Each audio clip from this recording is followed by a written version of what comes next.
I was there the morning that he appeared to us. Jesus had been crucified in Jerusalem a few days before. We as disciples had scattered. All of it's hazy to me now, those days immediately following the crucifixion, but somehow I found myself back in Galilee. It was the middle of the night.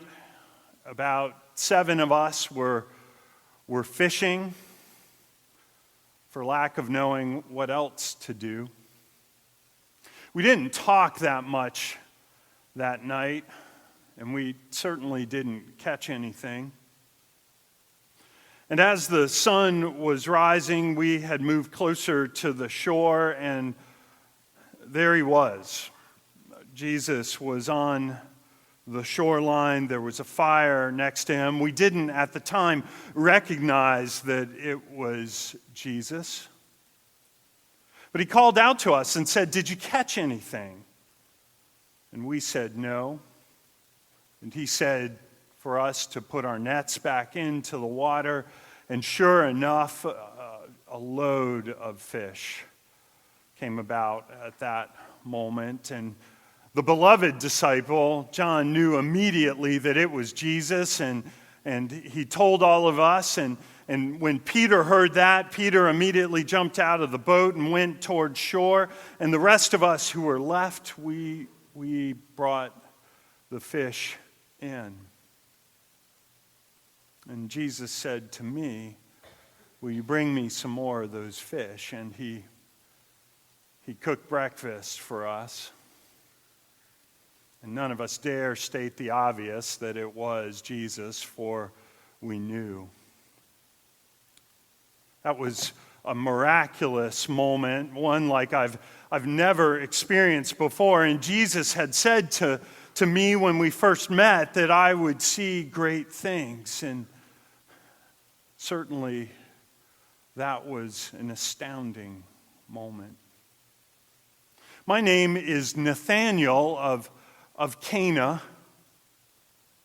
And of course, you've heard of Cana. You've read about Cana. It's the site of Jesus' first miracle, or his supposed first miracle. I'd argue there were miracles at the hands of Jesus from the words of Jesus before that moment.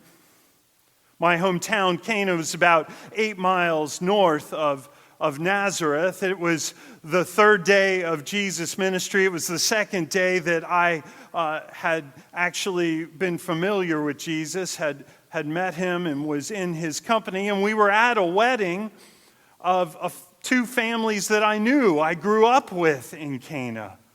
I was familiar with almost everybody at the wedding party, so when it was late at night and Jesus' mother had prompted him that there was no wine left, and begrudgingly Jesus got the stewards to fill up these jugs of water with more water. And then miraculously, the water turned to wine, and I am here to tell you that it was some of the best wine I had ever had in my life.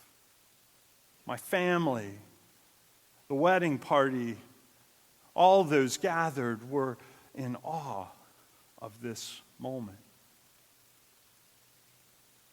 A few days earlier, as the story goes, Jesus had appeared to John the Baptizer at the Jordan River. And John had pointed out Jesus to Andrew and Peter, a couple of the first disciples of John, who then transferred their loyalty over to Jesus. And those 2 began to follow Jesus that day. Jesus soon decided the next day he would go up to Galilee. And it was on that day I had been working. It was a hot day. I remember it like it was yesterday. And I had taken a break after half days of work and sat underneath a fig tree.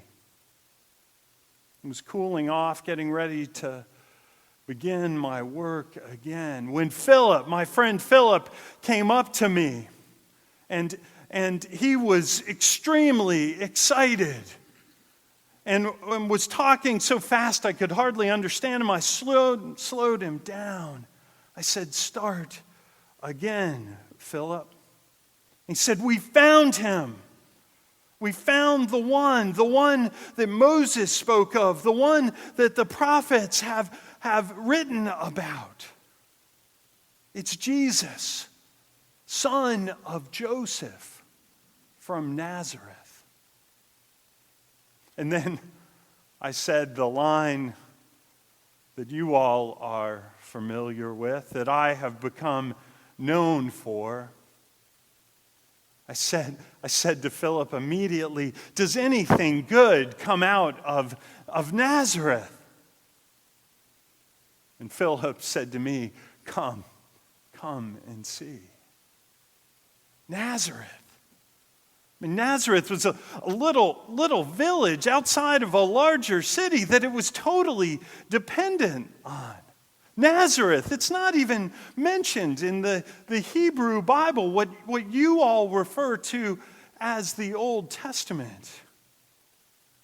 Nazareth, it couldn't have been more than 400 people. I think it was more like 200 people. It was an agricultural village. People actually lived in caves on the hillside and rock outcroppings. They lived underneath and built shelters around.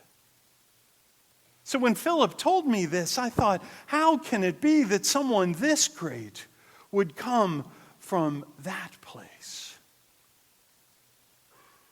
But Philip said to me, "Come and see." So I got up from under the shade of that fig tree and I turned and walked with Philip. And as we walked a few yards, there was Jesus in front of me. And he looked at me and he said, "Here truly is an Israelite, one who is without deceit." I will tell you, I was stunned by this statement. Stunned that somehow Jesus knew a characteristic of me so well when I had never met this man. You see, I have what you all, I believe, have a phrase for. I think the phrase goes that I don't have a poker face. You see, if I'm angry with you, you see it in my brow. You know I am angry. And if I'm happy, you see it on my face. And if I'm confused, you know it. I'm not sly. I'm not cunning. I can't even tell a white lie. You'd be able to tell.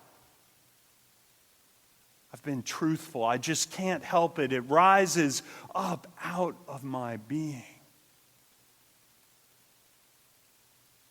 So I was stunned that this Jesus knew who I was at the core.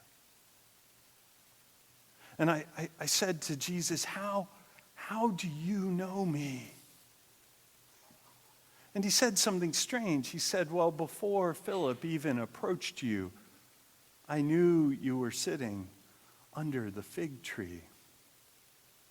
A very strange statement because it spoke nothing of who I was in my innermost being, but somehow he knew it. And then something extraordinary happened within me. From my gut, it rose up and propelled itself out of my mouth. It was like I was watching myself from the outside, looking at myself, saying this. I said, "Rabbi, teacher, you are the Son of God. You are the King of Israel." And Jesus had a little smile and paused. and looked at me and said, "Do you believe because I saw you under a fig tree? Oh, Nathanael, you will see greater things than this." And then he said to me, "You'll see the heavens open up and the angels descending and ascending upon the Son of Man." And of course, my mind immediately went back to the patriarch, one of the forefathers, Jacob, who was out in the wilderness and had a vision of the heavens opening up and the angels ascending and descending on a ladder. And Jacob was in the presence of God. And I knew in that moment that I was in the presence of God with this Jesus who would change my life, who had changed my life. Yes, I saw many great things. Seeing a dead man come back to life on the shores of the Sea of Galilee. That is certainly great, as Jesus said. It was certainly miraculous to see water somehow transformed into wine. It was certainly miraculous to see hundreds of people healed of their sickness. But I will tell you, for me, the greatest miracle of my interactions with Jesus was the day that he identified me as an Israelite without deceit. For he knew me. He knew who I was. And don't we long to be known? Known for who we are at the core of our being. And to be embraced. And that is the way I felt that day. When we don't have a sense of who we are, when we don't feel loved or known, often we operate out of fear. And fear leads us down paths we don't want to go. But when we are known, when we know we are loved by God, when we know we are loved by Christ, then we have a sense of who we are and the very foundation that we stand on, and we can live into the call that we have received from God. And on that day, I knew I was known. My parents gave me the name Nathanael, which meaning is God has given. I never really understood my name until that day I encountered Jesus.